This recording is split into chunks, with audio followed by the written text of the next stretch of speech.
طبعا الكل تعرفون هذه العلامة شنو؟ زين إذا نعرفها ليش بسوي فيديو عنها؟ اليوم ما راح أقول لك هي شنو، شلون تفعل، شلون تطفي، اليوم راح أقول لك شنو مميزات هذه الخاصية، خاصية عدم الإزعاج.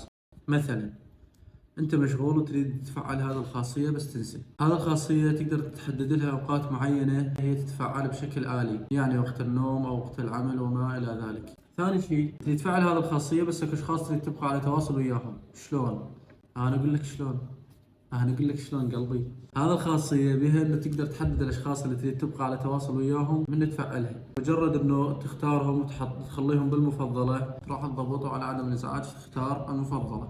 ثالث شيء تقدر تخلي هذه الخاصية تفعل بشكل أوتوماتيكي أثناء قيادة السيارة، يعني من تسوق سيارة رسميا ما يجيك أي إشعار. وآخر شيء تقدر تخلي الإشعارات توصلك فقط من تكون شاشة الجهاز مفتوحة. إذا كانت شاشة الجهاز طافية ما يجيك ولا إشعار.